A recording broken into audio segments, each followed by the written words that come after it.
My name is Sergeant Rick Schiff. I'm an 11-year veteran of the San Francisco Police Department. I hold the department's highest Medal of Honor for bravery. That used to mean a lot more to me than it does now. What I'd like to talk to you about today is my now 7-year-old daughter. This is an identical twin. Her sister is now dead. Her sister, when she was 4 years old, Kristen, developed a highly malignant brain tumor that had spread throughout her spine and her brain.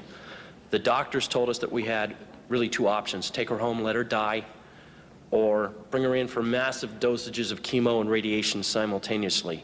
In either event, she was going to die. They were quite certain of that, and very quickly. Believing her only chance to be the standard route, we gave her the chemo and radiation. It burned her skull so bad she had second-degree burns and her hair never came back. To change her diapers, we had to wear rubber gloves because her urine was so toxic and it burned her.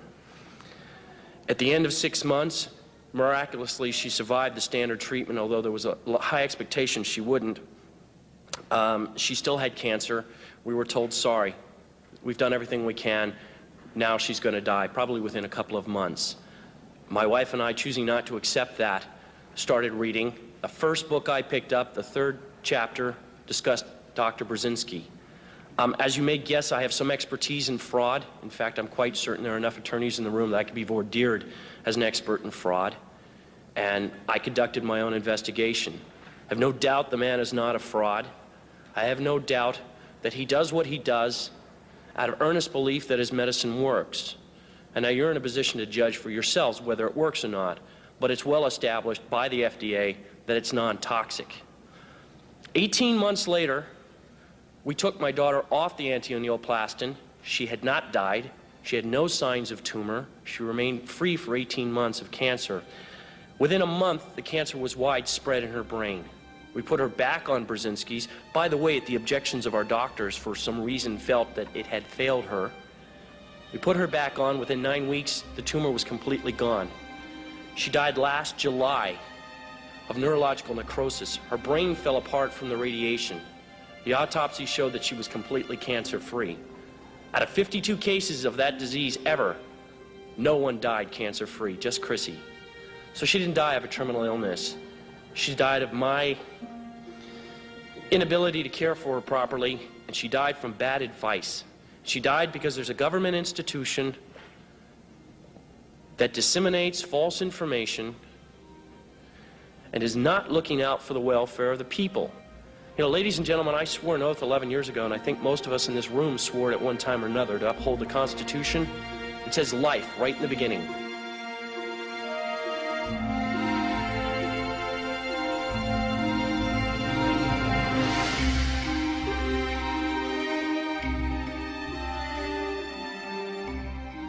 I first heard of Dr. Burzynski back in the late 1980s when he was in a battle with the Texas Medical Board and the FDA regarding his innovative approach to cancer. I wasn't surprised by that. Anyone who's innovative in medicine creates waves in the medical system. However, in his case, I was continually surprised that they didn't put him out of business. I kept hearing about him. So in the mid-1990s, I said, Dr. Burzynski, I want to come down to visit your clinic and find out what you're doing. It's very new to me. When I arrived, he had 7 charts ready for me to review that had been reviewed by the National Cancer Institute, who also made a site visit the year before. The National Cancer Institute reported that these 7 patients were either in complete remission or there was substantial improvement. I was astounded. Dr. Burzynski had MRIs of brain tumors known to be almost universally fatal that had simply disappeared. It was obvious to me that Dr. Burzynski had made the most important discovery in cancer treatment ever. It's what we have been looking for. A Polish native named Stanislaw Burzynski attended Lublin Medical University, where he graduated first in his class at age 24, and then received his PhD in biochemistry the following year. While undergoing his research to acquire his PhD, Dr. Burzynski made a profound discovery. He found a strain of peptides in human blood and urine that had never before been recorded in biomedical research. As his curiosity in these peptides evolved, he made another profound observation.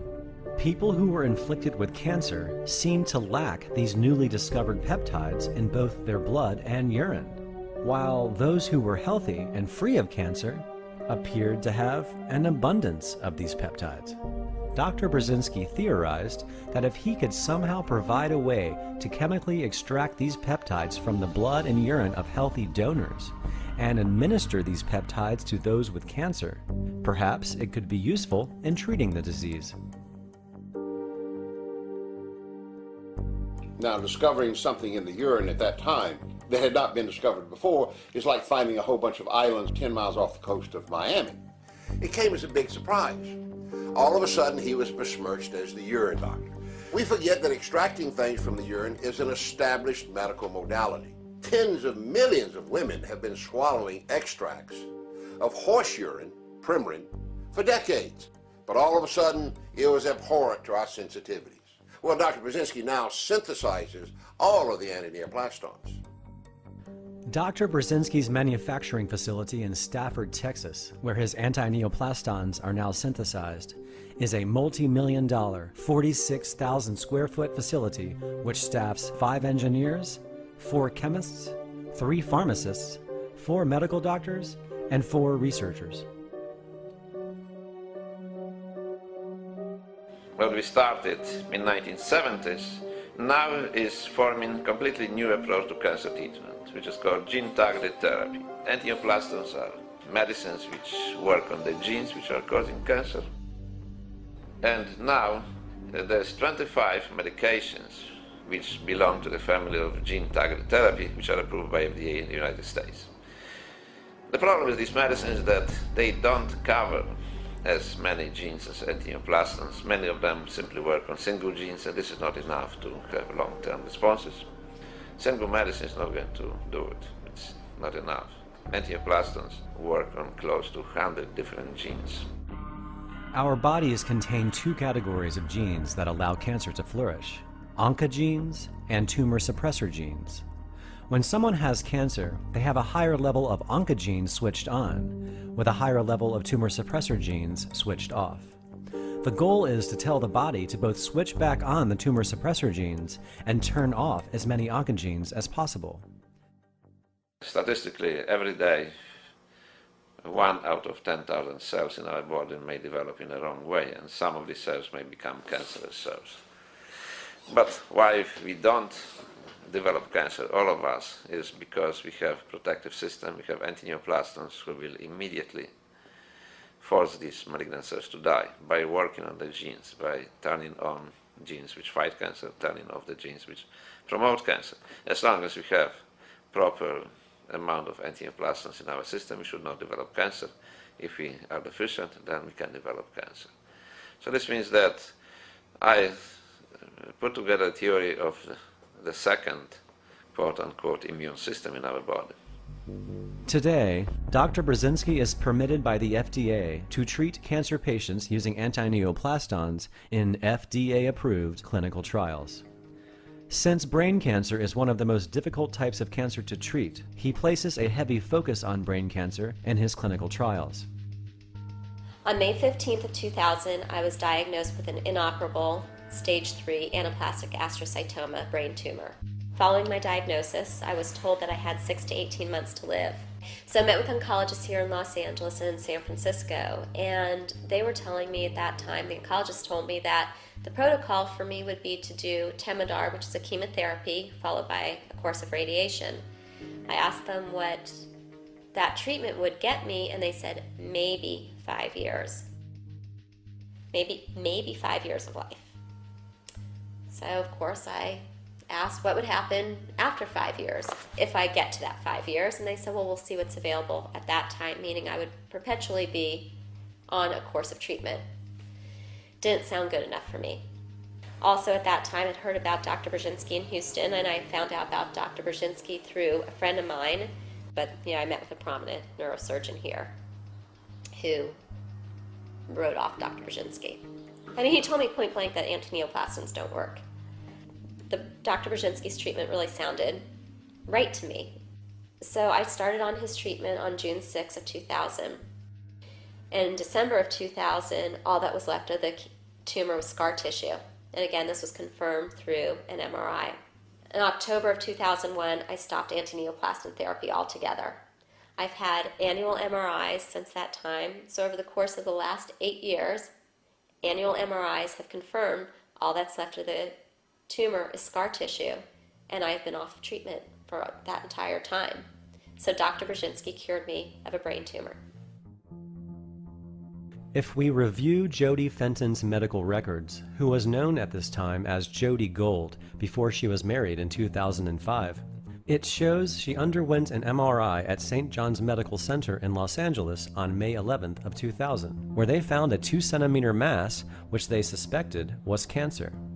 The pathology department at St. John's performed a biopsy 4 days later and confirmed that she did indeed have a malignant brain tumor. Ordinarily, the FDA requires that anyone who wishes to be a part of Dr. Burzynski's trials must first have already undergone chemotherapy and radiation and failed. However, since Jody's tumor was so aggressive and her prognosis severely grim, she managed to get special exception status to be placed into this trial without undergoing any other prior treatment whatsoever.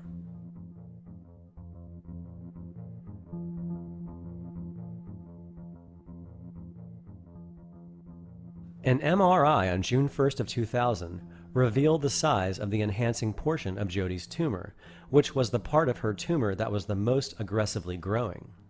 On June 6th, she started antineoplastin treatment, and by July 3rd, only a month after starting treatment, the enhancing portion of her tumor was gone. Her tumor remained non-existent up until September of the following year, when she stopped her antineoplastin treatment altogether.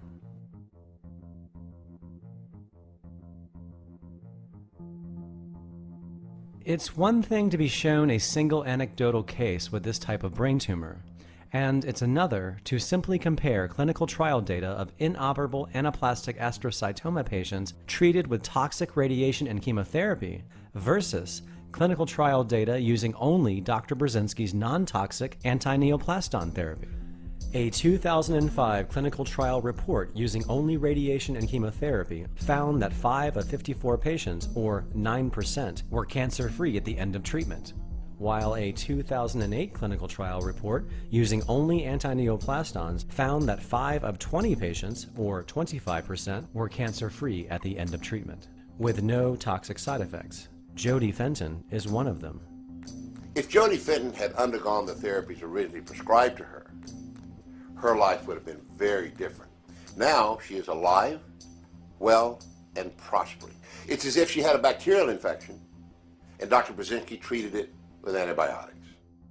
4 years after my diagnosis, I had run into one of the neuro-oncologists that I met with and told him that I had gone to Dr. Burzynski and I was cured, and he kind of wrote it off. I was very excited to tell him that I was cured, and he really burst my bubble about it, so it was somewhat depressing for me. Another doctor that I have, when I told him I had an anaplastic astrocytoma, he was very excited. He's like, bleep, bleep, bleep, I can't believe this is you, because do you know what the prognosis for this is? And I said, yes. And he's like, I can't believe you survived this, and he was very excited for me. Now, if you're ever going to go into cancer treatment, you do not want to go into childhood brain tumors, because childhood brain tumors, by and large, are 100% fatal. This would be the worst class of cancers to treat. But he began getting enormous success. Arguably the worst type of cancer is inoperable brainstem glioma. Usually it involves the brain of children, and unfortunately there's very little what can be done. Radiation is the only treatment which can be used to slow down the progress. So that's the type of tumor for which there's no curative treatment, no chemotherapy which is approved. And numerous clinical trials were performed but failed in the past. So we selected this type of tumor because we would like to prove the point beyond any doubt that this type of cancer can be cured by the use of antineoplastons. And we already have proof that it can be cured. She was diagnosed in March of '96. She was 11. and pretty much just started having really bad double vision is how we discovered it. Went to the eye doctor, and that's when they did the MRI and discovered it was a brainstem glioma. And they explained that hers was diffuse, where it was like the healthy tissue and the cancerous tissue were swirled together. So of course surgery wasn't an option. And with the radiation they suggested, her prognosis was probably going to be about 8 to 18 months. The thing is, with the radiation, what it would do to you, from what I understood, was they would shoot the beam through your ears, and the beam would burn your healthy and your cancerous cells inside or outside in. So all your hair around your ears would be gone, never grow back. Your ears would become deformed and burnt. You would become deaf because you couldn't hear. It would also destroy your pituitary gland, which is the gland that helps you grow as you hit puberty. Yeah, she was 11 at the time, and that was a real concern I had. And it'd make you stay in an 11-year-old body.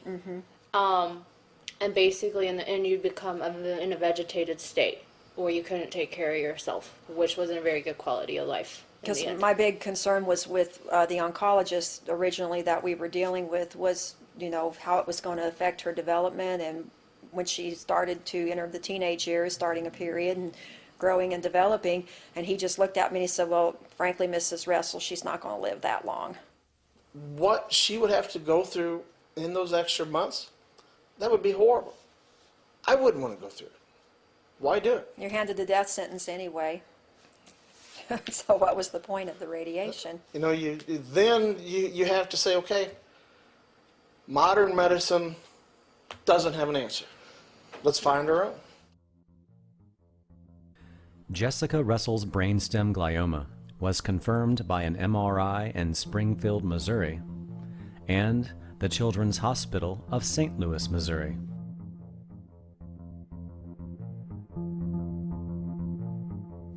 Jessie Russell is riding on the best news she's had since March. She and her parents now believe they are on their way to a cure for what doctors had said was an incurable brain tumor. Here at the Burzynski Clinic in Houston, Texas, the Russells have found an experimental drug they could only dream of 8 months ago. That's when Jessie was still a 5th grader at a Catholic elementary school in Springfield. It's when one of her eyes started crossing in. She started seeing double. It's when Jessie went to the doctor and learned she had one of the most aggressive kinds of brain cancer. A malignant tumor doctors said would kill her within months, and that radiation would only give her a little more time. And I would live for only 3 months and live in pain, and that's it, and not a fun life. Yeah, I would still die. Today, the medical pictures tell a different story. You can see the improvement immediately just looking at Jessie's eyes now compared to last May.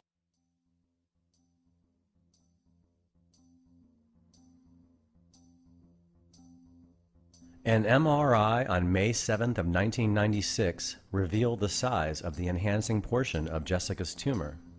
1 month into starting anti-neoplaston treatment, her tumor disappeared.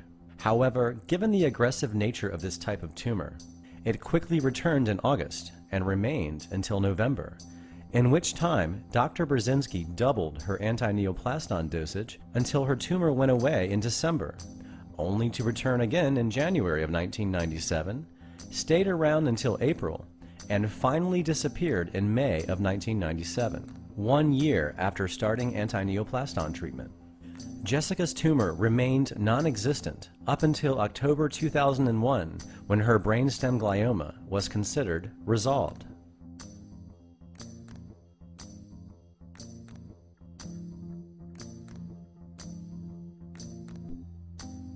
There were very few doctors that you would tell them you were seeing Burzynski that would be kind of encouraging and positive with you. Most of them, they would hear the name Burzynski and they wouldn't want to deal with you as they were afraid. I'm so relieved that we found Dr. Burzynski. Literally, it did save her life.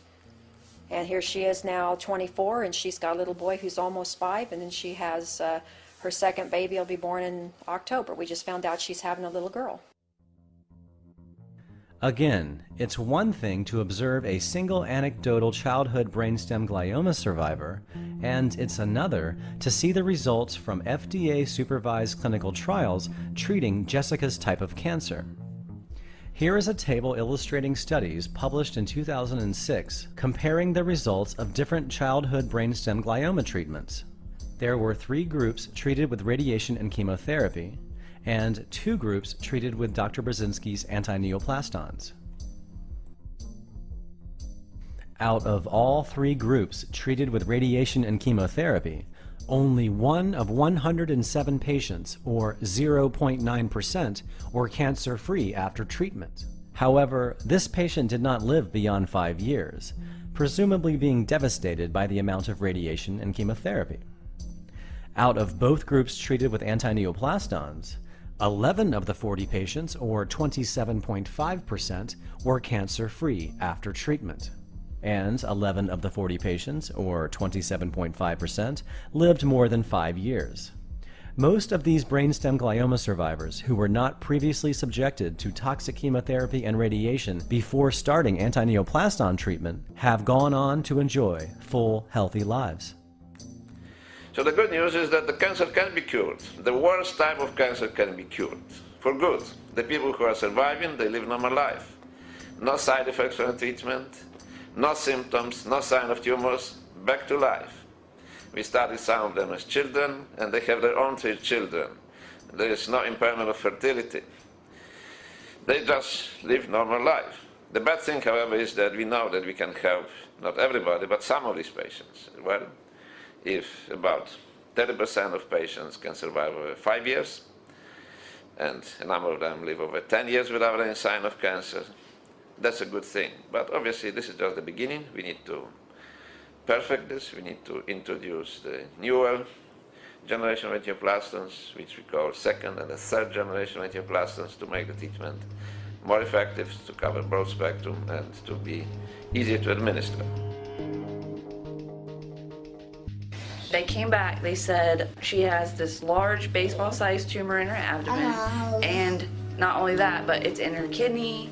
It was like everywhere. It was like and her the liver and her lungs. Her kidney and her lungs. So here we are thinking, basically, this child has literally a few months to live, is basically what they told us. At that point, they said, well, we think we can get the original tumor out. So they had this surgeon. He was able to go in. He got the whole tumor. She did lose her left kidney and her left adrenal gland. And it was 4 drugs. And it was like 8 pages of side effects and very little hope that it would even work. So, because the drugs were minotane,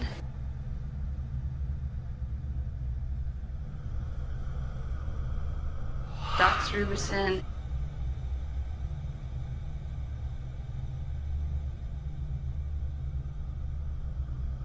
etoposide,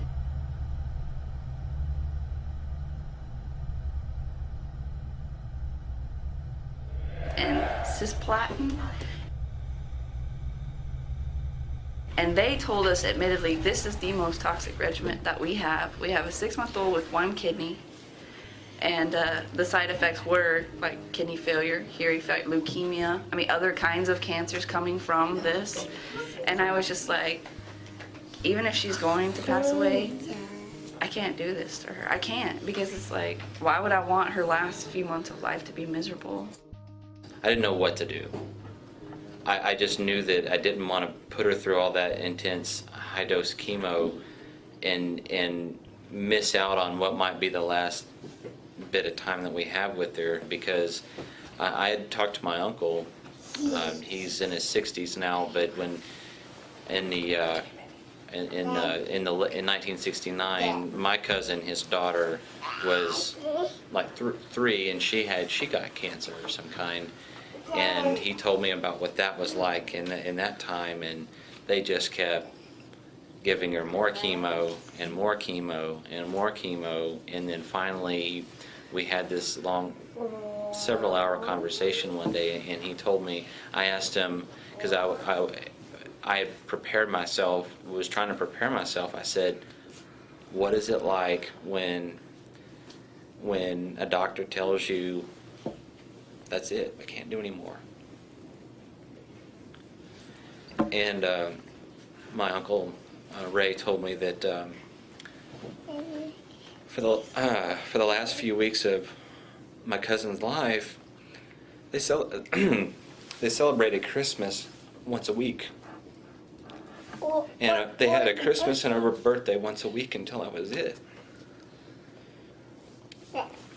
And I was putting myself in his shoes, and I was thinking, I was just thinking that I couldn't watch my daughter wither away, and that if I wanted to be, at least I wanted whatever time I had to be happy as could be anyway, and not, I don't know, not just watch her wither away from chemo that's not doing any good anymore. We had actually asked the endocrinologist at MD Anderson about Dr. Burzynski, and he told us he was a quack and that there was no evidence that worked. But at that point it was like, well, yours doesn't really work either.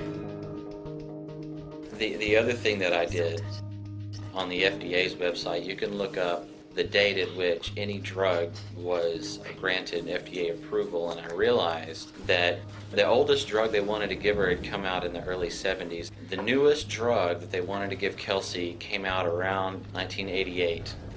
And I realized this isn't the cutting edge of technology. This is, they're giving us the same old stuff. I just thought, well, this is ridiculous. It felt to me like they were grasping at straws. I was doing all that research, and Sarah and Susan found the Burzynski clinic. Sarah said, well, I want to take her there. I looked at it like, well, if she's got approximately 9 months to live, then, we come over here and we don't have all the side effects. Well, in 9 months' time, which am I going to be better off doing? Right. If the ending result is the same. Upon the removal of Kelsey's left kidney and left adrenal gland, her diagnosis was confirmed at the University of Texas Medical Branch and again at MD Anderson Cancer Center.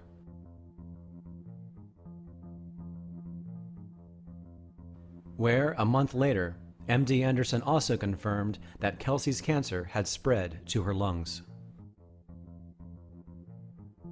After desperately researching Kelsey's situation, her family decided to decline all chemotherapy treatments offered by MD Anderson and instead enroll Kelsey into one of Dr. Burzynski's clinical trials.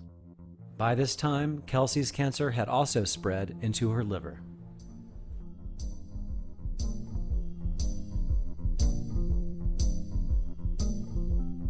After starting her anti-neoplaston treatment, the tumor in Kelsey's liver was gone by August of 2007.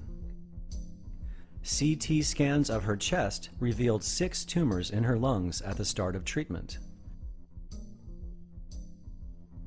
One by one, the tumors in Kelsey's lungs began to go away.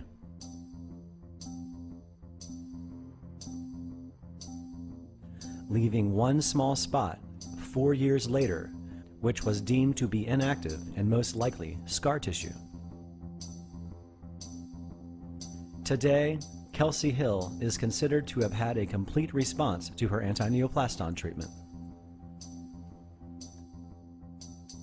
Since Dr. Burzynski began treating cancer patients with anti-neoplastons, he has successfully treated virtually every type of cancer, relieving thousands of families from across the world of this dread disease.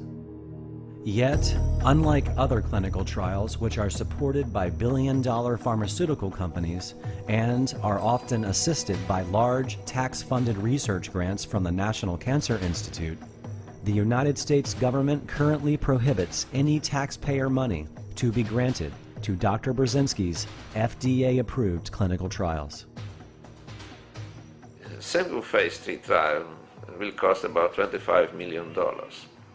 So how many can you run? Okay, you may run few at best. Nobody's giving you money for that. We have to make money for that. Okay, and it's $25 million. Okay, some other pharmaceutical companies will come with the idea. They go to the National Cancer Institute and they receive handsome grant, $15 million, whatever. Okay, and they do clinical trials. Nobody's giving me any money. Okay, and I am working like in the wartime condition, okay?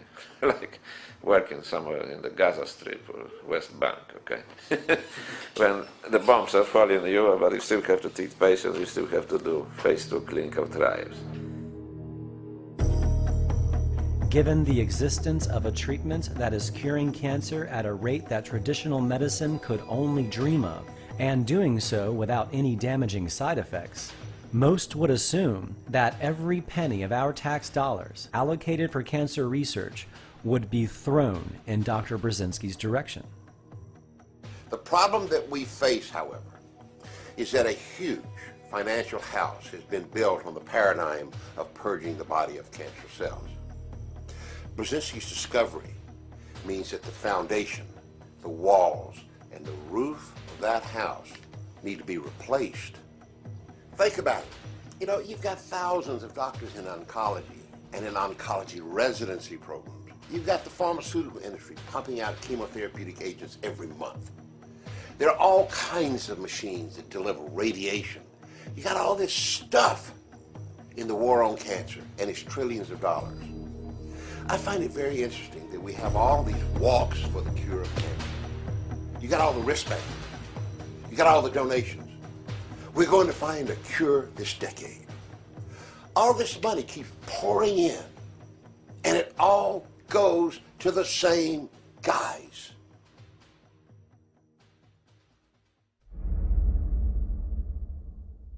The pharmaceutical industry is arguably the most profitable industry on our planet, with its profits being triple that of all of the Fortune 500 companies.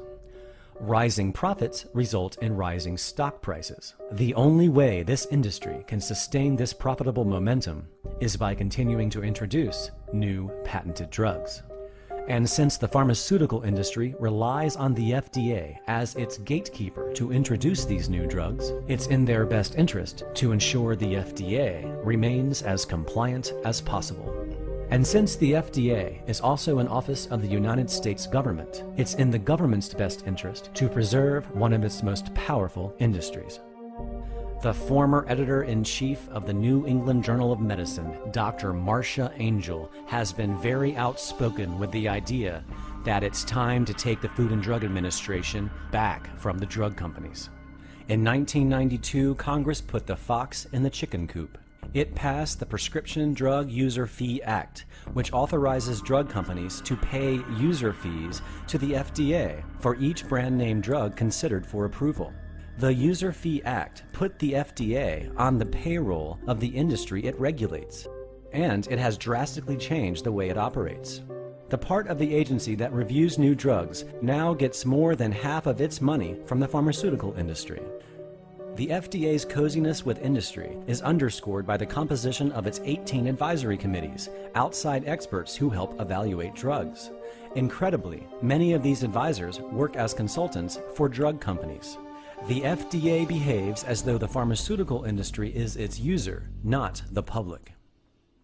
In 2010, the fee revenue paid by the pharmaceutical industry to the FDA has risen to over $500 million annually.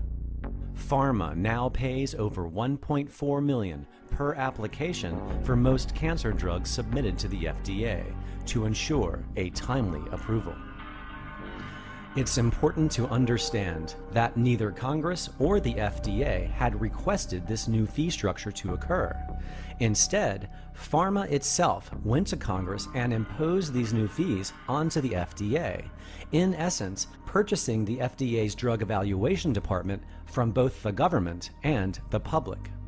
In a 2007 health policy report sponsored by Pfizer, supporting the renewal of these user fees, they revealed that the median review time for priority drugs, those for serious life-threatening diseases that lack satisfactory treatments such as cancer, was sped up from 21 months in 1993 to 6 months in 2004.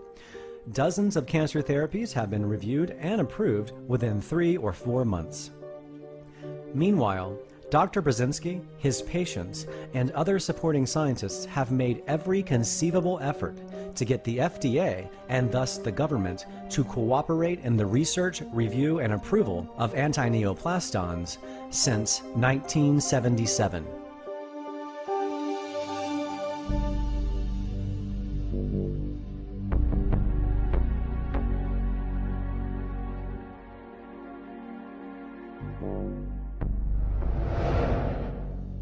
Before I started, I asked the lawyers for the advice. Can I use experimental treatment, which was the treatment with angioplastons? Can I use this in my private practice, and can I be involved in cancer research?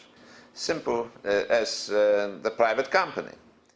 Dr. Burzynski's attorneys investigated both state and federal law to find out if it was legal for him to start his own biomedical research company, making antineoplastons and administering them to his patients within his private practice.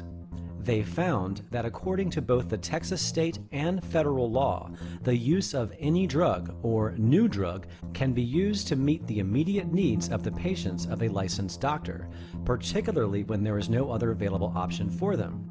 The law stated that such activity was not governed at the time by the Texas Food, Drug, and Cosmetic Act and is not otherwise unlawful under the laws of the state of Texas. However, Dr. Burzynski would not be legally allowed to introduce or deliver antineoplastons into interstate commerce, which means he had to keep his activities only within the state of Texas to avoid breaking any federal laws. As long as he did this, his actions were not within the regulatory authority of the FDA. However, once word began to spread that Dr. Burzynski was successfully treating what was once considered terminal incurable cancer patients, people began traveling from all over the country to receive antineoplaston treatment. For a long time I didn't have any contact with Texas Board of Medical Examiners until around 1984. Some of my patients told me that they were approached by the agents sent to them from Texas Board of Medical Examiners, who were trying to convince them to file complaints against me. So this was shocking to me. And what is surprising, that they were using the state money, they were using taxpayers' money to travel long distance, like from Houston to California, to convince our patients who were in California to file complaints against me. This was completely irrational. But nothing else happened at the time until I met, by coincidence, the vice president of MD Anderson Cancer Center, Dr. Hickey, who informed me that I will have problems this time with Texas Board of Medical Examiners. And obviously the problems began. And I was called to Texas Board of Medical Examiners. They began investigating me. However, there were no complaints from the patients. The patients were happy. We were treating patients who were very advanced, for whom there was no treatment available, and they were getting good results. So apparently there was no justification for such action. This was a very unpleasant investigation. They were trying to convince me again to stop my research, to stop treating patients. After about 2 years of going back and forth and being called to the board, finally they proposed to me that I should present to them a number of cases of patients who benefited from my practice. And they informed me that such medical records will be reviewed by expert oncologists, and if they are satisfied that I am not harming patients, that the patients are benefiting from my activity, then they will leave me in peace. I was very happy with this. I believe that Texas Board will do objective review of our results, and finally they will leave me alone, because we had amazing results in the treatment of very difficult cancer cases. I supplied to them twice as many medical records, which show without any doubt great results in the cancer treatment. Incurable forms of cancer completely disappearing, with patients going to complete remission, and patients who were cured and living normal life after that. In 1986, Dr. Burzynski agreed to present to the Texas State Board of Medical Examiners 40 cases of various types of cancer he had successfully treated using antineoplastons in patients ranging from breast, bladder, lung, liver, brain, head and neck, and lymphoma. After submitting these cases to the medical board, he didn't hear back from them, leaving him to assume that the board was satisfied and would leave him in peace. However, 2 years later, the board came back again, pretended that the cases he submitted were not successful, and claimed he was violating a law that didn't exist, which was grounds for the board to cancel, revoke, or suspend his license. It was a shock to me. I believed in justice, I believe in high ethics of the board, but this was just a lie. The medical board had no case against Burzynski, which prompted the board to file their first amended complaint in 1990, Still, the board had no case, which prompted them to file a second amended complaint in 1992. The medical board kept coming back each time with the same argument, practically making Xerox copies of their prior claims, changing the titles, and simply resubmitting them. After about 5 years of this, 60 of Dr. Burzynski's patients petitioned the board to stop harassing their doctor. The board then tried to ignore these petitions by attempting to strike them from the record. Finally, in May of 1993, this case went to trial. The tumors will grow, they will lose the vision, they will be paralyzed, and they will die, because there's nothing in the world which can be used to save these patients' life. You intend to continue doing just what you've been doing until somebody is able to stop you. Is that not true? I'm going to do what the law will allow me to do, Mr. Helcom. I do whatever is necessary to bring my medicines to approval in the United States and everywhere in the world, and bring you to justice for causing the deaths of 200 patients. And they will come back here to haunt you until you are dead. Are you threatening me, Dr. Burzynski? I'm not threatening you, but that's what's going to happen in the future. Well, I think that's something that remains to be seen. I had never heard of Dr. Burzynski. I didn't know anything about him. I never was quite clear what the board's problem was. The board did not bring any expert witnesses to contest points that were raised by Dr. Burzynski. Now, without an expert witness to render an opinion in certain areas, I can't give any credence to opinion raised by a layman.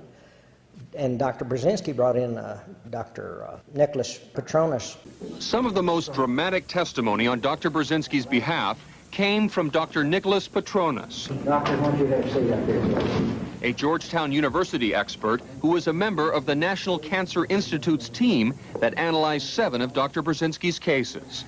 The basic conclusion was that in 5 of the patients with brain tumors that were fairly large, the tumor resolved, disappeared. It's amazing. The fact that they are living, it's impressive and unbelievable. He was quite a witness. He said he had never seen anything like what Dr. Burzynski was able to accomplish with his anti-neoplastons in brain cancer.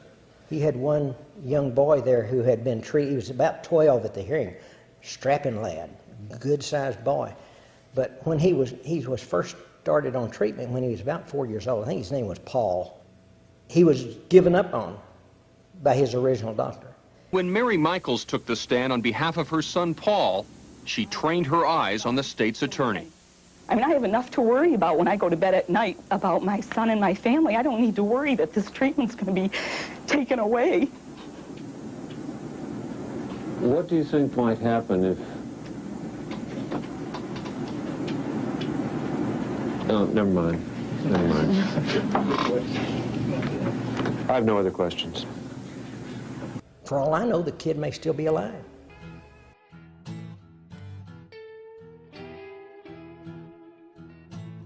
The judge ruled in Dr. Burzynski's favor, finding that the medical board did not introduce any evidence at the hearing that anti-neoplastons are not safe and effective, nor did they introduce any competent or substantial evidence at the hearing that anti-neoplastons are not generally recognized by experts qualified by scientific training and experience to evaluate their safety and effectiveness. And as far as the law goes, it does not apply to a licensed physician who manufactures his own medications and solely uses it on his own patients in the state of Texas.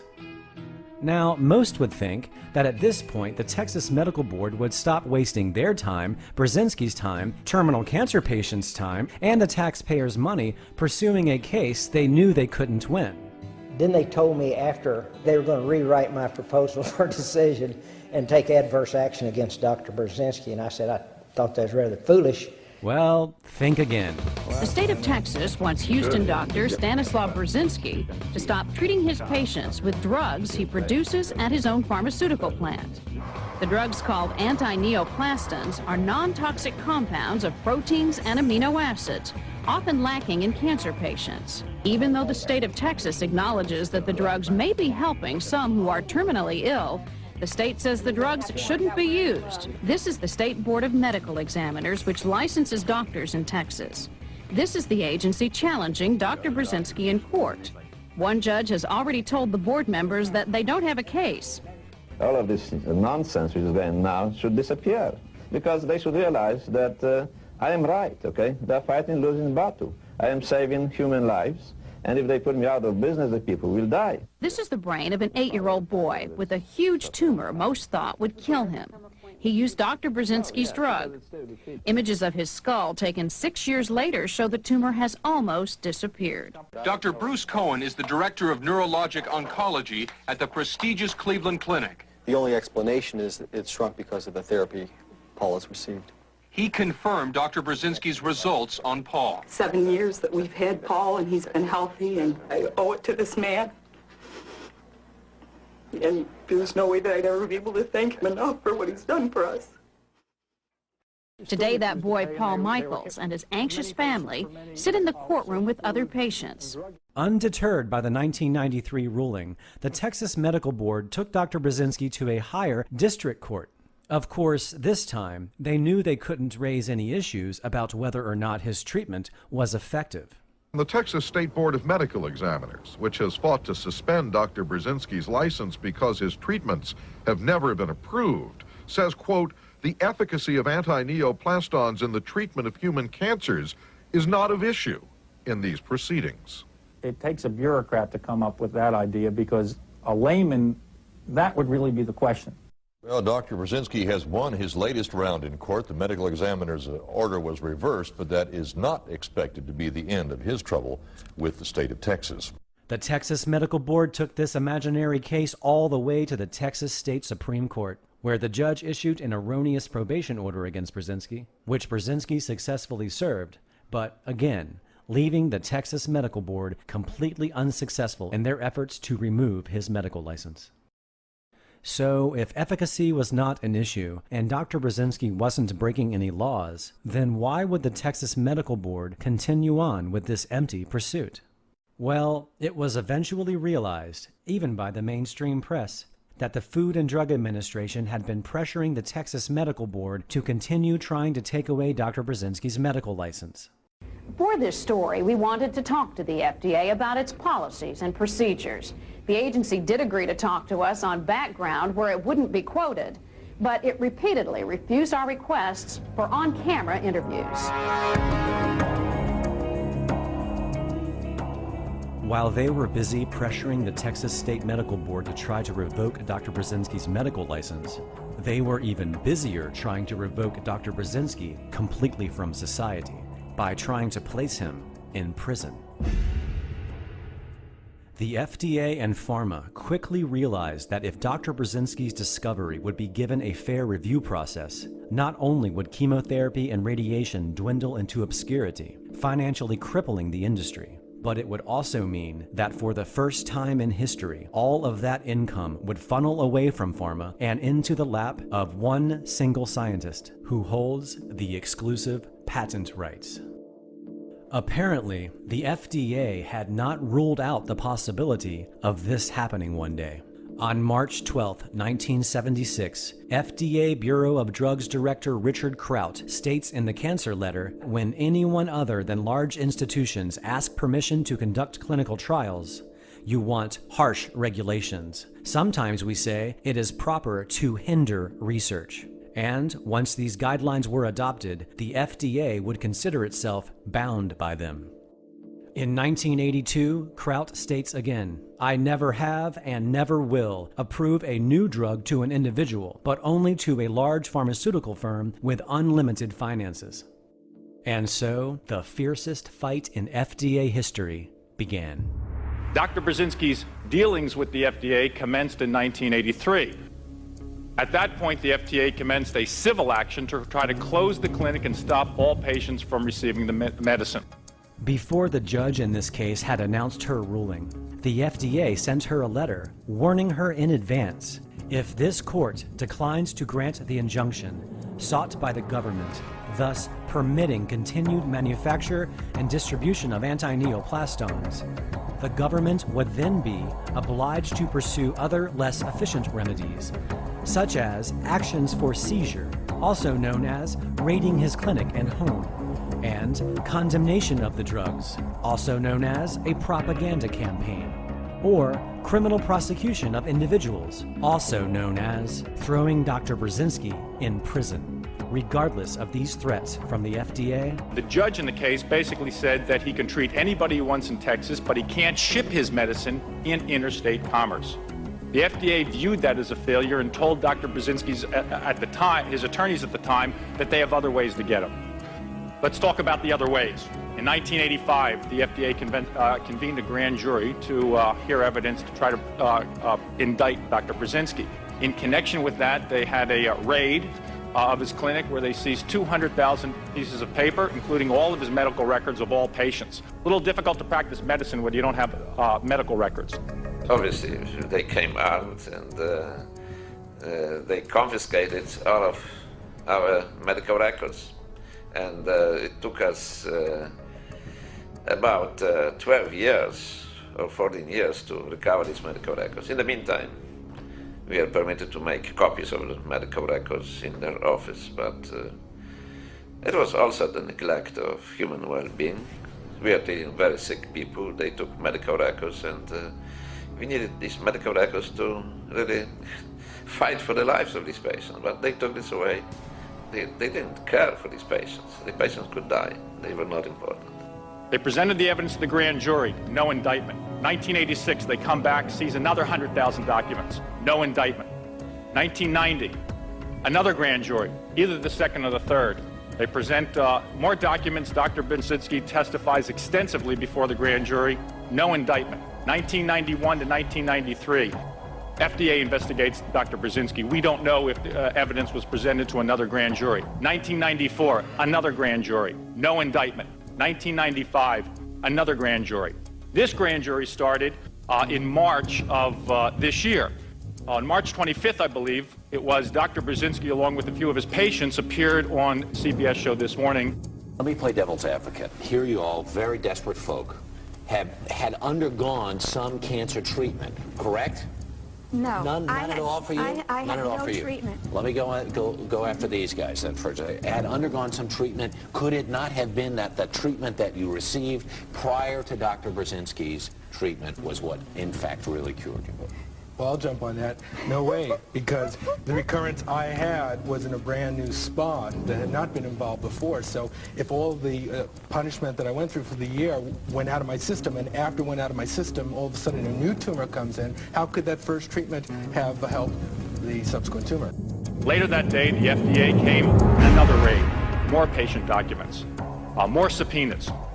We were flooded with calls last Friday with people wanting to know how to get a hold of you.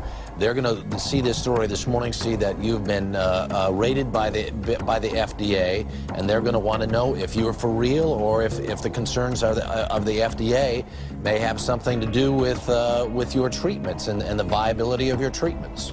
Well, I don't think, let me jump in here. I don't think there's really an issue, as I mentioned, regarding the safety of the drug, and the FDA isn't contending at this point that the drug doesn't work. The only issue is that according to the FDA, it has not been proven by controlled clinical trials. So at least in terms of safety, the FDA isn't saying that it's not safe, and the FDA isn't even saying that it doesn't work. Right now, they're just contesting, or apparently they're contesting, whether Dr. Burzynski himself has been shipping the medicine out of state, which in some respects is quite ridiculous since he has approval to ship the medicine out of state to various cancer institutions around the country. He ships it out of the country to various countries because it's being used in other places, and he ships it to individuals who have been granted permission by the FDA to receive the medicine under what's called a compassionate use INDs. Okay. May, June, and July, more witnesses testified before the grand jury, more documents. So we've had now 4, 5, or 6 grand juries. Let me talk about the subpoena practices. Most recently, the FDA has now subpoenaed the medical records of every patient who has gone on TV and told their story about Dr. Burzynski. We'll let the committee judge what they think of that. We talk about dissemination of false information by the FDA. 1985, FDA tells anyone who calls and inquiring about Dr. Burzynski that He's being criminally investigated. When the judge on the case found out about that, he issued a cease and desist and a strong reprimand against that. The FDA now has refined this tactic. Instead of waiting for people to call up the FDA, what they've done is subpoena all the records from Dr. Burzynski about his business associates and all the researchers around the world, and there are many of them who are researching anti-neoplastons, his therapy. Now what they're doing is systematically contacting everyone who does business with him, who may do business with him, and telling about the grand jury investigation and subpoenaing documents. I believe that they're doing this in order to make the FDA, to make it more difficult for him to do business. I'd like the following questions to be asked the FDA. How much money have they spent in the last 10 years to try to put Dr. Burzynski out of business? How many documents can they subpoena, and how many more grand juries does he have to go to? And why can't patients who have advanced cancer seek the medical treatment of their choice? Upon the commencement of the FDA's 1995 grand jury against Dr. Burzynski, an oversight and investigation subcommittee was organized by Congressman Joe Barton in an attempt to intervene in the FDA's relentless harassment of Dr. Burzynski and his patients. In my opinion, you have every right to use the investigative authority and the judicial resources of the federal government through the Justice Department to convene a grand jury. That's very appropriate. The first time, perhaps even the second time. It becomes questionable the third time, the fourth time, and the fifth time. It is not, I think, an unlogical conclusion to think that the FDA has a vendetta against Dr. Burzynski or wants to retaliate for some reason. Now, that's my opinion. How many grand jury investigations have to occur that result in no finding of fault before you, as commissioner of the FDA, would encourage those within your organization to cease and desist? Mr. Chairman, how do you know that there were no findings of fault that were returned from that grand jury? There have been no indictments returned. Mr. Chairman, I ask counsel to comment, but I don't think those are the same. As a matter of law, those are the same things. I'm baffled by the splitting of hairs here, but I'm just trying to understand the exchange between the witness and the chairman. What I understood the chairman to say is that there have been 4 grand juries convened? At least 4. I just am left then with a rather strong inference that if you convene 4 separate grand juries and there's no indictment returned, notwithstanding that prosecutors tell us always that it's possible to indict a ham sandwich, that probably there's not much there. Dozens of Dr. Burzynski's patients who had traveled to Washington, D.C. from all corners of the United States stood up and expressed their outrage with the FDA and Commissioner David Kessler. The FDA has made a list and decided who can live and who will die. I guess I didn't make that list. I've had no chemotherapy. I've had no radiation. I chose Dr. Burzynski instead after a lot of research and a lot of searching. I've been in remission since 1989. Dr. Kessler, I'm not a statistic. We're frustrated. There are rights, constitutional rights have been violated. This has got to end. My children are asking me, Daddy, what does the future hold? My one daughter wrote a letter to the president of this country and said, please don't pull the plug on my daddy. And that just broke my heart and broke my wife's heart. My husband is a walking miracle. 16 months ago, the doctors told us there's nothing else they can do, and they told us to enjoy what little life he has left. Look at him. He biked 32 miles after being on Dr. Burzynski's treatment for 2 months, and they're saying we can't have it? I have a report from my family physician which tells how well I am doing. My tumors are leaving my body, and my condition is improving every day. Now the FDA is saying to me, no, your doctor is a criminal, he should be put in jail, and he needs to be shut down. This is criminal. I want the FDA to get out of our lives and stay out of her doctor-patient relationship. What the classical conventional medicine had to do for me was nothing. For me, the next thing was the minister. I did not want to undergo chemotherapy, which I had a new name for, chemotherapy, or any type of radiation. I was extremely lucky I found Dr. Burzynski. And I don't want the FDA to take this right from me. I came 18 years ago from communist Romania, and the tyrannous dictator Ceausescu never stopped a doctor from treating anybody. How can we have something like this in the United States? Barely a week after these hearings, on November 20th, 1995, Dr. Stanislaw Burzynski was indicted. Burzynski was charged with 75 counts of violating federal law and fraud. If convicted, Burzynski would face a maximum of 290 years in a federal prison and $18.5 million in fines. Not to mention what would happen to his patients. He is their last chance for life, but now the federal government is issuing a death sentence for the patients of this cancer doctor. On February 9th, Houston federal court judge Sim Lake ruled Dr. Burzynski's treatments have been, quote, illegal under Texas and federal law since 1984, and he ordered them stopped on all but a handful of patients. Then he put a stay on his own order, a stay of execution. I believe that most of these 300 people will die within a short period of time if the treatment is stopped. In 1996, not only did scores of Dr. Burzynski's patients return to Washington, D.C. to protest his indictment, but many of them testified again before another congressional hearing headed by Congressman Joe Barton. Our first witness is Marianne Canary, is that correct? Yes, that's correct. From Aurora, Minnesota. This is Dustin Canary, and he is on Dr. Burzynski's anti-neoplastic treatment. This is my husband, Jack Canary. Now, in February of 1994, our lives were drastically changed. My son, Dustin, was only 2.5 years old at the time. He was diagnosed with a brain tumor the size of a golf ball.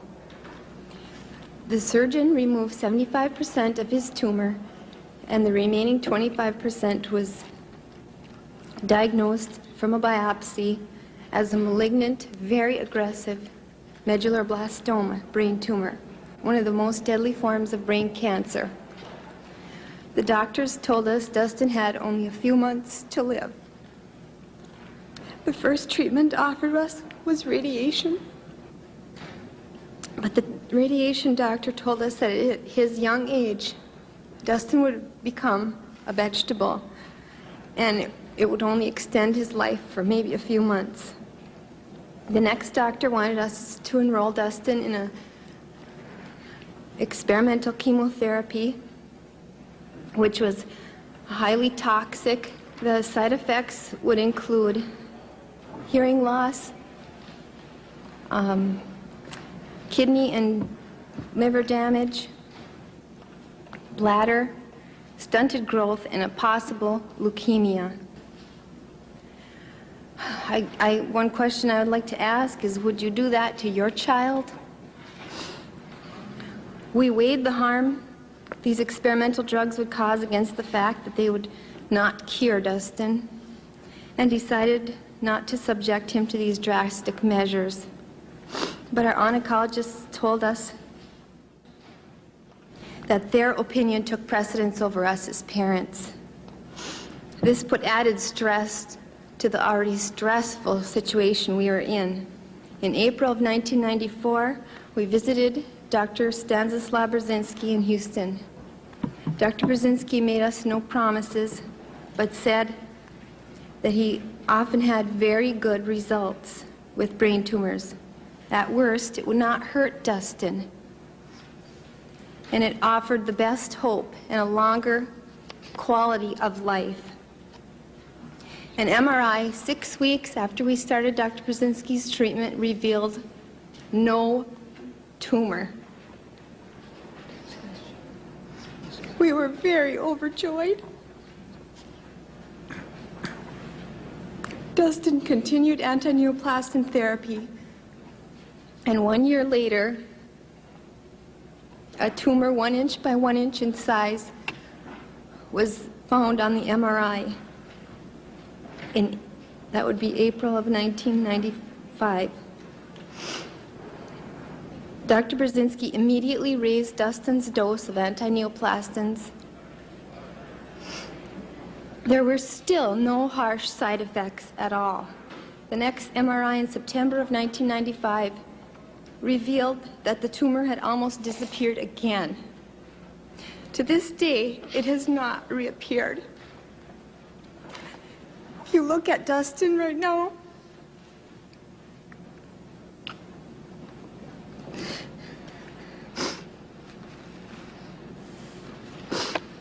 he is a happy, healthy 4-year-old who has outlived his prognosis. There is no traditional treatment that would have kept him alive with such good quality of life. FDA Commissioner David Kessler loves to grab headlines as a man who loves children so much. He wants to protect them from the ravages of smoking. If Dr. Kessler loves children so much, why have he and his agencies been trying so hard to cut off my son's last hope for life? Without this treatment, my son will die. This is a photo of Dustin Canary at 4 years old in 1996. This is a photo of Dustin Canary at 18 years old in 2009, and his brain cancer never returned.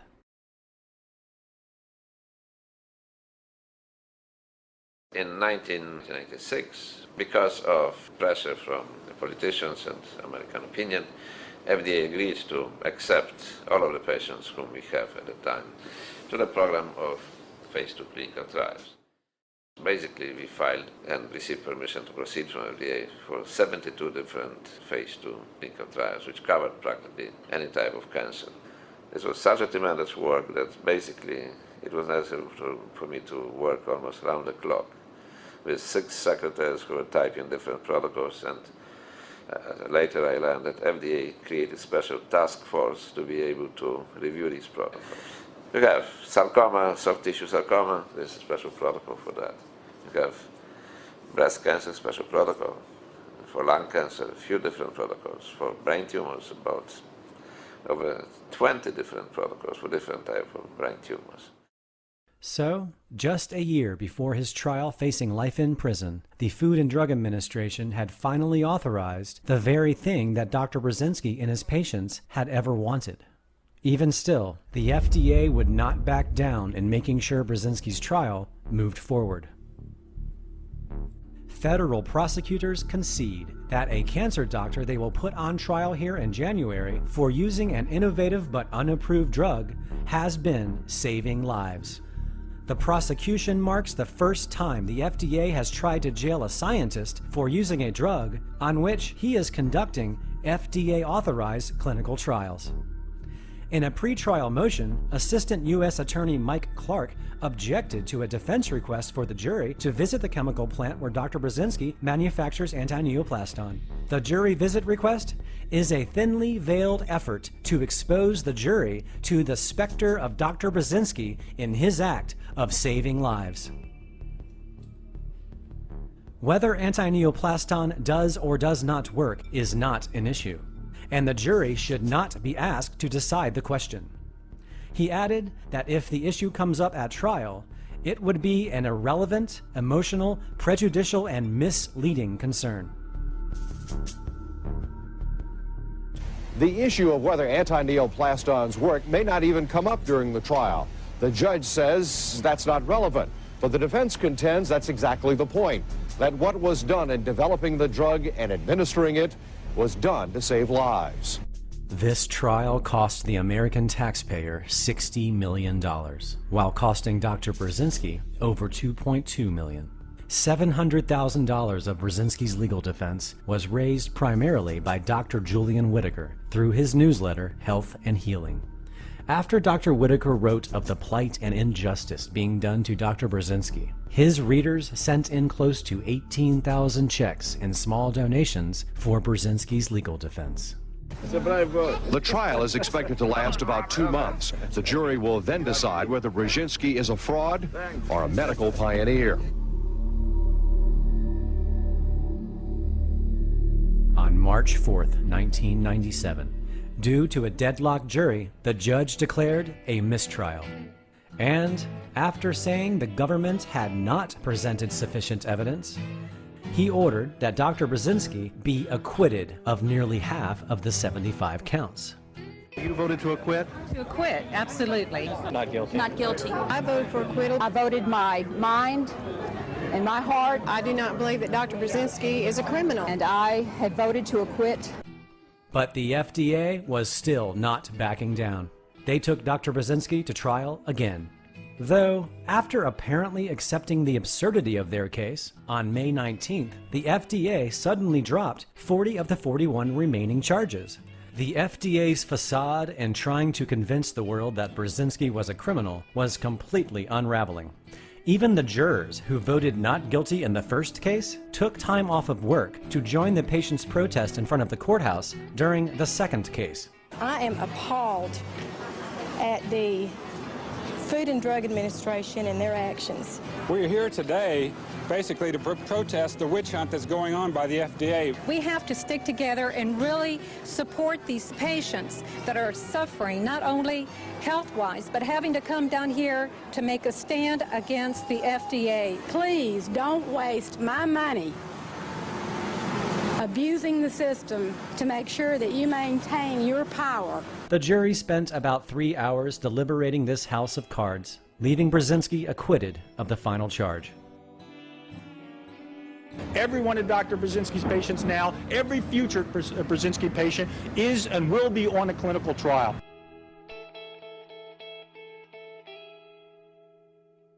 There are many patients who would like to testify in our behalf and convince the jury and the judge that without the treatment they will die. But the judge did not admit any statements which could show that the treatment is effective. The judge did not allow the jury to visit our facility where we produce medicine. They were trying to keep it away from the jury. If this information will be presented to the jurors, then this trial would be finished very quickly. And that's what the jurors told us, because after the trial we talked to the jurors, and they were shocked that such information about the treatment which is saving the life of a patient was not presented to them. And I was sick listening to the lies of prosecutors from U.S. attorneys. It was not necessary for them to do it. They could tell the truth. They represented the biggest power, but they still were doing this all the time. So they were trying to do it a sneaky way. And that's what is horrible, okay? That's what should be exposed, because I think the United States deserves better.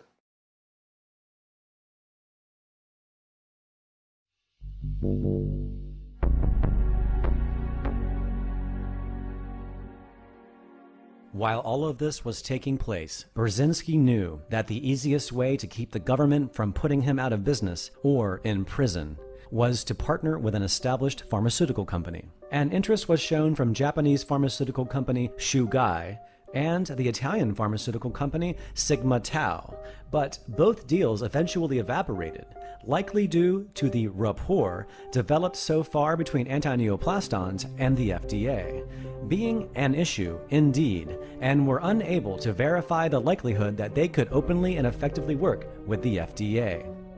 Then, by 1990, it seemed that Burzynski's luck had finally changed. Burzynski had apparently treated the sister-in-law of the chairman and CEO of Elan Pharmaceuticals. Elan enthusiastically drafted a letter of intent stating they would aggressively pursue the filing of necessary protocols with the Food and Drug Administration for approval and marketing of anti-neoplastons as quickly as possible. They soon negotiated financing, licensing agreements, and royalties. In the midst of closing this deal with Ilan, more good news emerged. Dr. Davorit Samid, a scientist and medical professor from Maryland who Burzynski had hired to further study antineoplastons, managed to present her work at an oncology symposium in Switzerland, which landed her and antineoplastons a cover story in a 1990 issue of Oncology News. In 1989, we retained Dr. Davorit Samid as our consultant. Dr. Samid at that time worked at Uniformed Services Medical School in Baltimore, and later she moved to the National Cancer Institute. She did a lot of work with antineoplaston ingredients.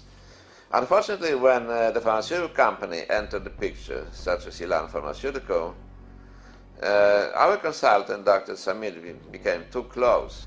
She really became consultant for Ilan Pharmaceutical, and she was working with Ilan from this time.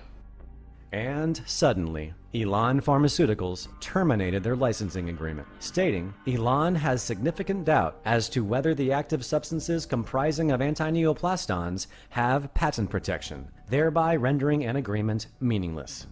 Antineoplastons are not just one chemical. You have different ingredients in antineoplastons. Okay? One of these ingredients was known, and before we discovered that this is metabolite of antineoplaston, and was known and was available before. Okay, so when we patented our invention, our lawyers told us, look, you can't patent this particular ingredient because it was known before. Okay, so let's list it in your patent, but don't patent this because you never get patent for that. Okay, but this is the least important ingredient of antineoplastons. While this was an odd turn of events, more good news continued to pour in. It was in October 1991 when Dr. Nicholas Petronas led the National Cancer Institute on their site visit, the very same site visit Dr. Petronas would later base his testimony when defending Burzynski against the Texas Medical Board. This site visit not only confirmed that antineoplastons were curing what was previously considered incurable brain cancer, but it garnered their interest in conducting a confirmatory trial under Division of Cancer Treatment sponsorship at the National Cancer Institute. These trials involved most of their top experts, including Dr. Michael Friedman, the Associate Director of the Cancer Therapy Evaluation Program.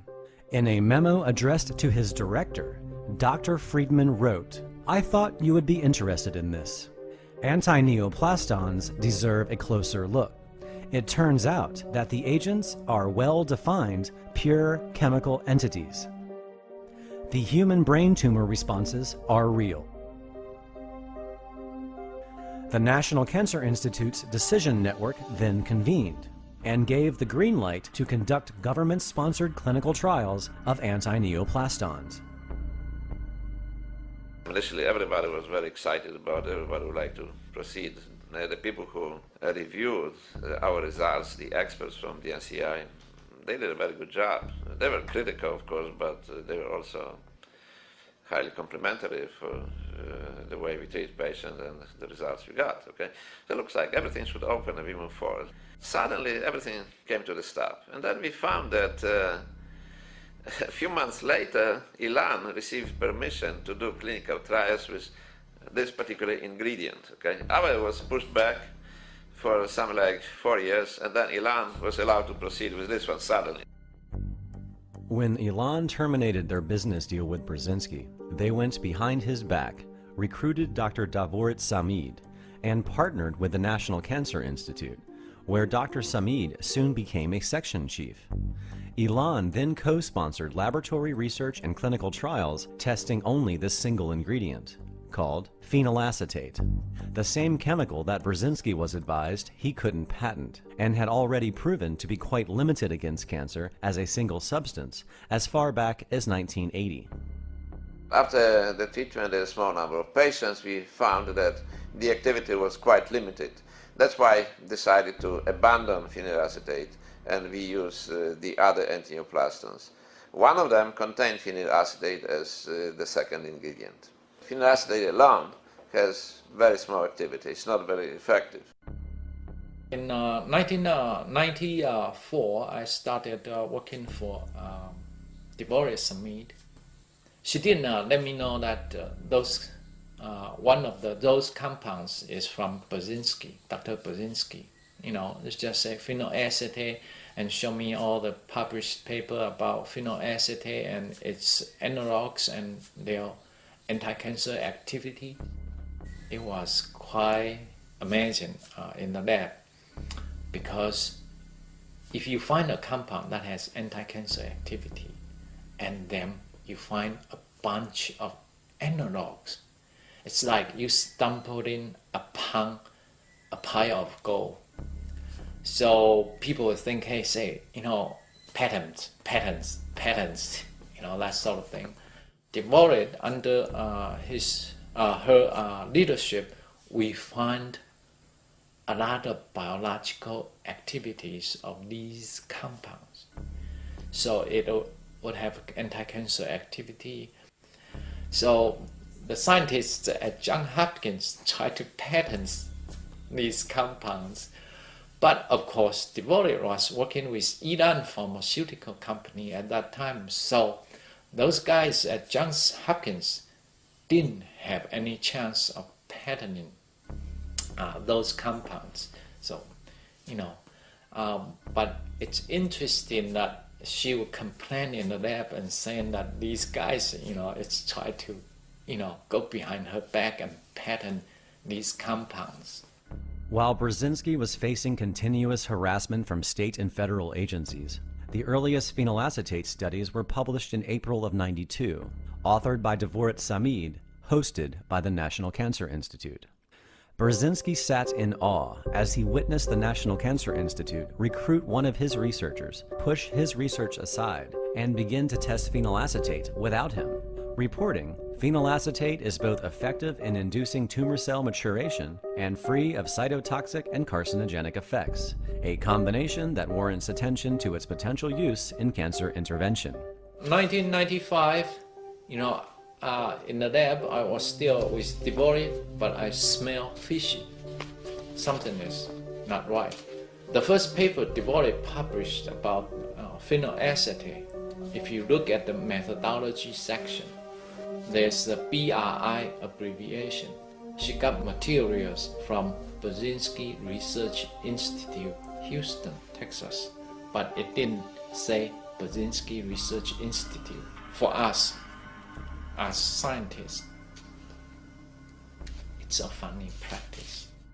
Burzynski's name failed to appear in the acknowledgments or any of the references listed in this report. Burzynski knew these tests would fail, since he had already proven this in his own laboratory 12 years before. Abandoned by the National Cancer Institute, he sat powerless on the sidelines as the attempted hijacking of his discovery unfolded before his eyes, ending in the hideous train wreck he warned them it would. The National Cancer Institute, Ilan, and Dr. Samid spent over 4 years and tens of millions of dollars testing phenylacetate. Phenylacetate really by itself has very little clinical effect. And the NCI or Ilan could not use the other ingredients of angioplastin because they were covered by the patents owned by me. They were trying to commercialize this, but without the other ingredients, they couldn't do much with this. This needed to be given in conjunction with the others. While coming to terms with this reality, the National Cancer Institute decided to honor the government-sponsored clinical trials of anti-neoplastons they had initially promised Burzynski in 1991. From the moment this dialogue was reopened, the National Cancer Institute proposed altering the treatment protocols that Burzynski had spent 20 years perfecting. Burzynski told them that until they agree to a protocol that he has confidence in, he was not going to provide the National Cancer Institute with any anti-neoplastons. Dr. Michael Friedman told Burzynski, "In response to your correspondence, one last time, we will revise the protocol with regard to dose and schedule in compliance. However, if you are unable or unwilling to provide the anti-neoplastons in the near future, we will pursue alternative sources to procure the drug or its active components, and will proceed." Burzynski responded, I appreciate very much that you have finally decided to follow my recommendation regarding dosage. But your final statement that you are ready to proceed with the treatment with anti-neoplastons without our participation caught me by surprise. It is hard to imagine that a federal employee would consider patent infringement. Placing these ominous threats from Michael Friedman aside, they finally managed to agree on a protocol. The protocol was simple. Patients with tumors larger than 5 centimeters, more than one tumor, or with metastasis are excluded. After everything was approved and Burzynski released his medicine, a full year passes, in which time over 15,000 Americans had been diagnosed with the types of brain cancer this trial was focusing on. Yet, America's National Cancer Institute was somehow having difficulties in accruing patients. So, they used this as an excuse to go behind Burzynski's back, again, and take it upon themselves to drastically alter the protocols. Dr. Friedman, it has been brought to my attention that the protocol has been amended to accept patients with tumors measuring over 5 centimeters, multiple tumors, or with metastasis. I am outraged that without my knowledge, Memorial Sloan Kettering Cancer Center, with NCI's permission, changed the protocol. Treatment of patients with these conditions will require a different protocol with a different schedule and different dosages. I hereby request that the amendments be canceled immediately and the original protocol be used as promised. The National Cancer Institute responds, "Sorry, but the amendments have been approved." Burzynski fires back. Let me make perfectly clear that as the discoverer and developer of anti-neoplastons and the individual with nearly 20 years clinical experience using them, it is my professional opinion that the drugs will not produce substantial benefit in such advanced patients. As I have repeatedly informed you, the protocol that we are currently using for such advanced tumors requires doses 3 times greater than that currently being used. These trials have been conducted at the Mayo Clinic in Minnesota and the Sloan Kettering Hospital in New York. Currently, there are only 8 patients enrolled. I'm very dissatisfied with that because our desire is to achieve the proper enrollment in as quickly a manner as we can in order to really test this hypothesis. Friedman blamed Burzynski for this slow motion, saying Burzynski restricted admissions to the trials too stringently. To speed things up, admission standards for the trials have been lowered to bring in patients in worse physical condition. This over Dr. Burzynski's strenuous objections. We got the idea that the main interest is to let this patient die rapidly and make sure that treatment will never work. Dr. Burzynski has threatened legal action to halt these new admissions, and NCI has suspended recruiting, leaving the trials with just those scientifically unsatisfactory 8 patients. Meanwhile, both the FDA and the Texas Medical Board are still trying to stop Burzynski. On May 8th of '95, less than 2 weeks before this broadcast, the National Cancer Institute issued an internal memo to all of those involved in the anti-neoplaston trials. For the record, the Clinical Trials Monitoring Service has been instructed not to send any anti-neoplastons clinical trial data to Dr. Burzynski, the Burzynski Research Institute, or anyone inquiring about the anti-neoplastons clinical trials. Any inquiries that may be related to the trials or Dr. Burzynski are to be referred to the Associate Director, Dr. Michael Friedman. Friedman then taunts Burzynski. I must convey my deep pessimism. We are in no way obligated to obtain your consent. Your insistence on dictating the manner in which we conduct or review these clinical trials is both presumptuous and inappropriate. The future of these trials rests entirely with the NCI, since our primary obligation is to the American public. Burzynski responds, "Your letter of June 6 conveys pessimism. My letter conveys outrage. Patients were admitted against admission criteria, their treatment was discontinued, and their lives were jeopardized for frivolous reasons. In spite of your promise, we never received any detailed data on these patients. There must be a reason why you are afraid to provide us with complete copies of medical records." Well, there was a very good reason why Dr. Michael Friedman was afraid to provide Burzynski with complete copies of these patients' medical records. It took us at least half a year before we forced NCI to release some of this information to us. And then we found that they severely violated protocol. They did not comply at all with the protocol. On the top of that, patients were forced to stop the treatment with antioplastons because of massive fluid retention. And this is something which we don't see with antioplastons. Typical effect of antioplastons is dehydration, which means elimination of the fluids. The patients are losing a lot of fluids to the point that they have to drink a lot of extra fluid.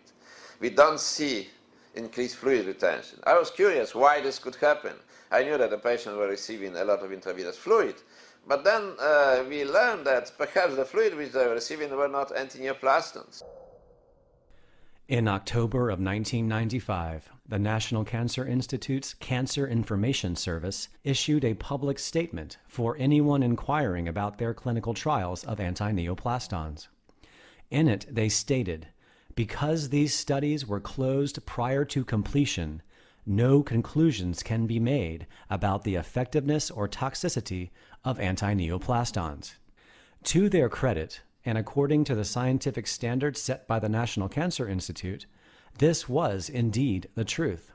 However, 4 years after these trials were closed, and 2 years after Burzynski defeated the FDA and won his freedom, the National Cancer Institute just couldn't leave well enough alone, and decided to vindictively publish these scientifically invalid antineoplaston trials in the peer-reviewed medical literature. In it, they described how 9 patients were treated, and no patient demonstrated tumor regression. However, whoever was responsible for publishing this report was apparently careless enough to also include the antineoplastons concentrations detected in the blood of the 9 patients during treatment. We compared this to the data which we have in our studies. We found that they were severely diluting the medicine, and this was why the patient had fluid overload. Antioplaston AS2-1 consists of 2 ingredients, which is called phenylacetate and phenylacetylglutamine, and about 2.7 times lower level of phenylacetate in patients' blood compared to what we see in our patients who receive successful treatment. Phenylacetylglutamine, there is about 36 times lower level in patients' blood compared to what we see in our patients receiving the right dosage of antineoplastons. And the concentrations of phenylacetyl isoglutamine, one of the main ingredients of antineoplaston A10, were close to 170 times lower than what we see in the treatment of patients with antineoplastons. And that's what we found from patients' husbands or patients themselves, okay? That's what they were doing, okay? So this was horrible, okay? This was like a criminal act, okay? They should be prosecuted for that, okay? Because obviously they knew what they were doing, and they knew that these patients have really no chance to respond to any treatment. They're going to die, okay? And that's what happened. After we realized what they do, we decided to force them to stop clinical trials. And since then, obviously, National Cancer Institute hates us, okay? They do whatever they can, obviously, do not cooperate with us anymore. In the past, when NCI or its assigned entity conducting an alternative cancer therapies, they always alter the protocol and let it fail to discredit the therapy. But this time, the pharmacokinetic data shows that they didn't do it right. And most scientists will not look at it carefully because Papa is telling you something and you don't question him. Most of us would assume that with any story such as this, surely there's another side to it. Our story is no exception. After the National Cancer Institute intentionally violated all protocols of their own antineoplaston trials, and after all state and federal agencies had failed in their 14-year campaign to remove Burzynski from society, after all of the dust settled, a profound truth began to emerge. It was October 4th, 1991, that America's National Cancer Institute hosted their site visit to Burzynski's clinic and verified for themselves that anti-tumor activity was documented by the use of anti-neoplastons. 17 days later, on October 21st, 1991, the United States of America, as represented by the Department of Health and Human Services, and Dr. Davorit Samid filed a patent for anti-neoplastons AS2-1. They even had the audacity to include Burzynski as a reference. The invention described herein may be manufactured, used, and licensed by or for the government for governmental purposes. At the time, Burzynski had no idea this had happened, but did have his suspicions when they began to openly test phenylacetate without him, and the National Cancer Institute knew it. In an April '93 NCI memo distributed to those involved with Burzynski, they state their concerns. Political issues are a real concern. Congressman Bedell is concerned we are taking the anti-neoplastons away from Burzynski. Burzynski has patent on anti-neoplastons. Since phenylacetic acid, or phenylacetate, may be the active component in anti-neoplastons, our involvement has become an issue. 5 months later, the United States of America and Dr. Davorit Samid file their second extended patent on anti-neoplastons. And guess who else was in it?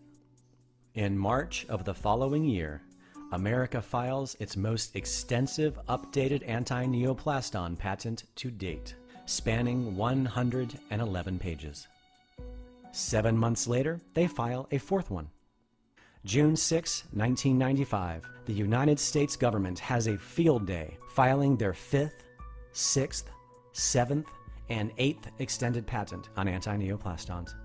The following day, America files its 9th, 10th, and 11th extended anti-neoplaston patent.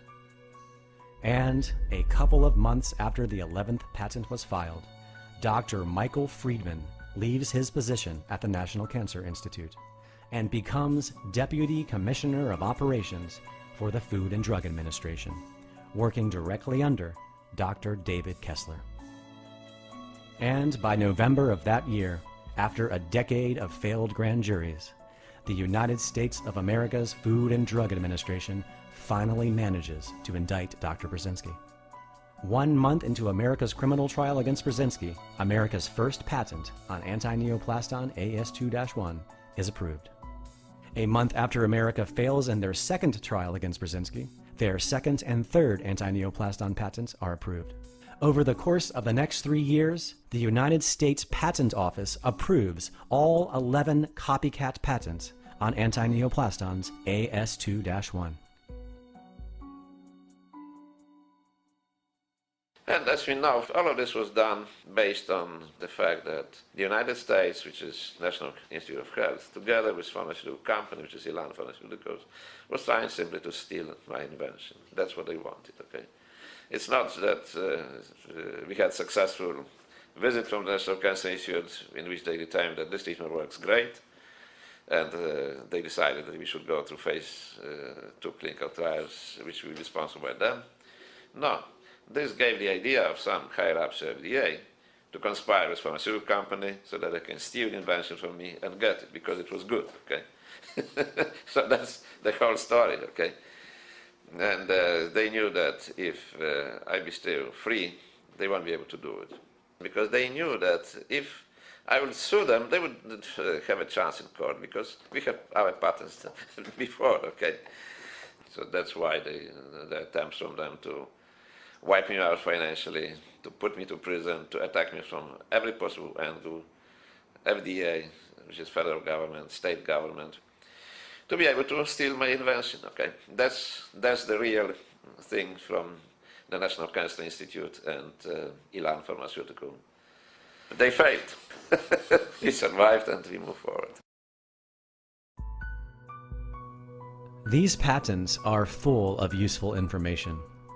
Aside from noticing their blatant infringement, compositions and methods for treating and preventing cancer, using the distribution of anti-neoplastons AS2-1's ingredients.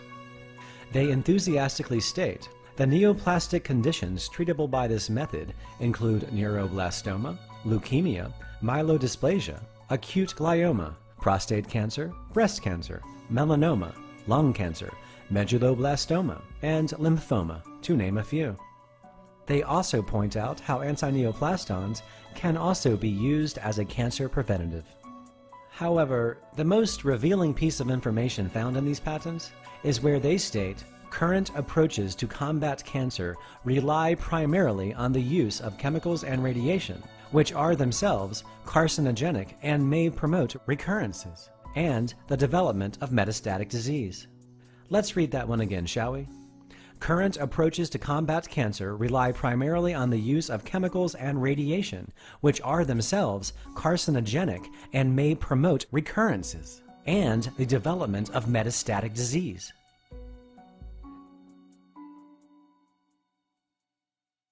Now, how could the U.S. Patent Office be corrupted to the point that they issue patents on medical therapies that had already been patented and issue them to someone who had nothing to do with their discovery or use? How could that happen? And how could the Patent Office then assign these fraudulent patents to some of the most powerful institutions in American government? And imagine, all of this was being done while these same government agencies were spending millions of taxpayers' dollars trying to put Dr. Burzynski in jail so that he could not fight the criminal theft of his discovery. They in some time have a creed. It's to separate the medicine from the medicine man. And of course, these higher up at NCI or whatever, they think, hey guys, we have been doing this for years. We know what's going on. So they think, well, we know what's going on with phenylacetate, phenylacetylglutamine. If you can outsmart the medicine man, you can cut a piece of a pie for yourself. That's the name of the game. If you cannot be the first one, if you can the second one and be bigger than the first one, still, why not? That's the mentality. You know, under the capitalist sun, there's nothing sacred. Money talks. The smearing campaign against us continues from good doctors, from American Medical Association, from American Cancer Society, despite the fact that it was stopped a long time ago. True progress in medicine has always, without exception, been violently resisted by medical authorities who cling to the beliefs of their time. In 1840, Ignaz Semmelweis, an Austrian obstetrician, noted that over 20%, that's 1 out of 5, women giving birth in the hospital died 4 to 6 days later of puerperal fever. These women were then autopsied in the basement of the hospital. And the doctors who performed these autopsies wore no gloves. Can you imagine that? Believe it or not, they then would leave the autopsy room and go straight to the delivery room to assist other births without even washing their hands. Then Dr. Semmelweis's good friend and fellow physician accidentally cut his finger while he was doing an autopsy. In 6 days, this doctor died with the same signs and symptoms of puerperal fever. All of a sudden, Semmelweis knew. He realized that the doctors were transferring the disease from the autopsy room to the delivery room, and he urged his colleagues to simply wash their hands. For this unforgivable sacrilege, he was drummed out of the medical profession, and he died in an insane asylum. Now today, we have the same kind of arrogant commitment to belief. But with cancer treatment, we have a $1 trillion business built on those beliefs. So if you think Semmelweis had a problem, just imagine the problem Dr. Burzynski faces. There was no money involved in hand washing versus non-hand washing.